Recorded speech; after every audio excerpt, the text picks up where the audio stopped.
Joining us in the Informa studio is Luke Stratford from Quality Energy. Now, last time you and I caught up, we had a chance to cover your colourful past, some of your journey.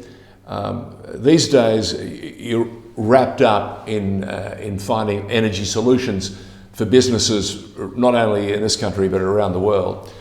But I can remember in the early discussions we talked about some exciting challenges for you and where you found your feet, and you also discovered a brave new world out there. And you brought those challenges or those experiences back to Australia and took Dad's advice and set up or helped to set up the business called Quality Energy. Tell us once again, what's your core business? Quality Energy, I understand, but what is the core part of the business that keeps you busy more days than not? Yeah, so I guess, George, it started back 25 years ago when my father got into the energy efficiency field. Yep. And then And that would have been a brand new field at the time. It was at the time. It was very early on in the days. So yeah, this is before it was really a buzzword, which nowadays it is. And it wasn't that we didn't have the national grid. Did we have the national grid 20 odd years ago? We did, but it wasn't as you see it today. Yeah, it was in its infancy. Yeah. So and power factor correction was a big part of what we did. So power factor correction even back then was a fairly new technology. So explain to me power factor correction. What does it actually mean? Yep. And how does it affect me? Yeah, and look, we could go down an engineering path here, or we talk in the layman's terms. So I'm going to go to layman's terms. Of course. So even I can understand. Absolutely, I'll give it my best shot. So, let's just look at some big customers, big businesses. They don't just get charged on kilowatt hours. Okay. They get charged on a thing called their demand, and demand is worked out on a 15-minute period. So how much power they're using at any one time in a 15-minute period is what they get charged on. Okay. So it's not just all about consumption and kilowatt hours, it's also about peak demand. So this peak demand can make up to 75% of large business users' energy bills, which is a huge portion. And a lot 75%. Up to 75%, Wow. yeah. Wow. And that portion of their bill is going to be a lot higher if the business is inefficient. And if they're inefficient, it's called having a poor power factor. So that's where power factor comes from. Right. So there's a few different things you can do here. You can replace all your equipment with really efficient equipment, and that's a very expensive exercise. Huge, yeah. Or we can sort of come in and put our systems in, which will actually improve and reduce that demand charge on the bill. So you're, in a sense, you are specialists at finding ways to make sure that your power needs are within the parameters and within the cost structure you set up for your business. Yeah, exactly. You can bring them down or take them up depending on what the business is doing. Absolutely. Now, at the moment, we know we're going through this COVID pandemic, which is crazy, and business, of course, a lot of business not being able to run not only efficiently, but not being able to run. Absolutely. So how do you help them during this time?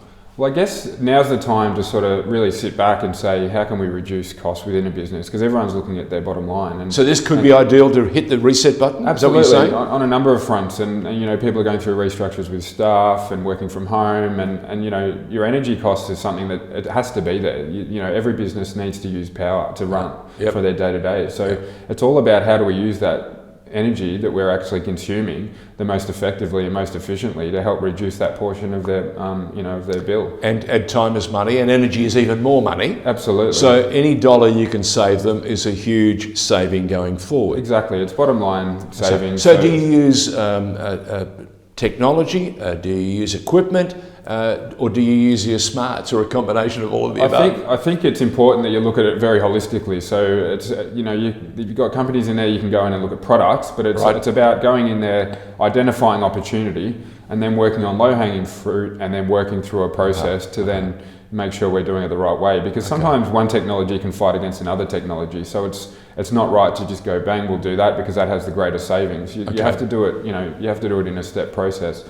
So I guess the way we do it, we come in and we look at it from a holistic point of view. We're looking at past history, how the business has been running over the last 12 months, and then we identify... So you'll be looking at their costs and their accounting practices to give you numbers, or would you be looking at their electricity bills and trying to read read it to the nth degree, I suppose. Yeah, break it down. And there is a way we do that. So we use their energy bill, but then we overlay that with a thing called interval data, and we can get that from their energy retailer, and that gives us a breakdown of every 15 minutes over a 12-month period how much energy they've used at any particular time. And that information is very powerful. It gives us a lot of insight into their energy usage. It probably opens up a lot of eyes from the company point of view too. Does. They're going, are we really spending that amount of energy, and can we save even more? Exactly. This is where you guys come in. Well, that's the thing, and I mean, there's businesses out there that maybe only run during the day, but at night, their consumption's still 30-40% of what it is during the day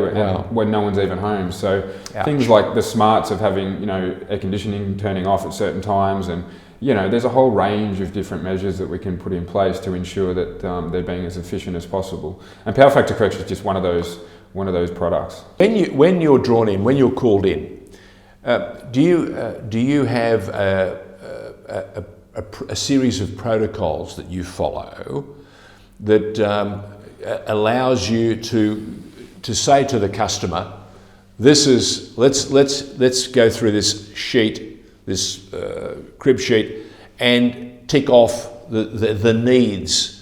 Or is there another way of doing it? How would you do it? What's the process? We call you, you call us. How does it work? It depends. So we work a lot with retailers, so they'll have customers. So when you say retailers, you're talking Coles, you're talking Woolworths. Sorry, no, I apologise. Energy retailers. Okay. Your Energy Australia, Momentum Energies of the world. Got it. Okay. So we work at that level. At that level to help their clients, because obviously they've got to pass on an energy bill. Yes. For a certain amount of consumption. But their clients are now looking at ways of saving money, so then we'll help assist those companies to do that within their businesses. But then we also work with electrical contractors who might have clients that need our services and products. And then obviously there's the word of mouth. We've been in business 30 years, so there's a lot of word of mouth as well. What are the big businesses that are drawing enormous amounts of power? Yeah, look, we work with Melbourne Airport. They're a huge drawer of electricity. You think? One of our big, well, not at the minute, but they normally are. No, but they're about to start getting themselves back into business. Absolutely. The airlines are coming back on stream, not in the numbers they'd like. Yeah. They'd like to flick the switch, so to speak, and start 300 or 400 flights a day, but that's not going to happen. Yeah. Especially with the current restrictions. Yeah. But okay, so the airport. Which is a huge concern, enormous electricity costs. What did you do there? What have you gone in there? So you've done a lot of it's power factor correction. Work? I guess the quality of their power as well is really important to them. So there's certain products that help reduce energy costs, and then there's certain products that you can put in place to actually protect equipment within a facility. So we've done both at the airport, but the airport's just one of many. We've got the Rialto Towers in the city. We've got in Melbourne City This is the Rialto Towers that has gone through a tremendous refit and refurbishment. Yep. Tell us about that. Yeah, absolutely. I mean, we weren't involved in the actual refurbishment itself, but yeah. You came in after the fact. Yeah, normally that's how we roll. We sort of come in after the fact, and because then we've got something to assess. It's really hard to sort of to come in before the fact and understand the true nature of what's going on. So, because part of your strategy is you compare. Exactly. What you're doing and what you can take them to. And the results of that, exactly. Okay. And that's the value in what we do. All right. But yeah, so but it's not just airports and high-rise buildings, manufacturing facilities, large stores, your Coles of the world. So yeah, look, it's a long list. There's no sort of one-size-fits-all with this. Everyone that's using power could be doing it better, I'd say, and more efficiently. So well, when you look at the size of some of those bills, I'm sure that's the first thing they're telling you. You'd hate to know the size of some of them. I can only imagine.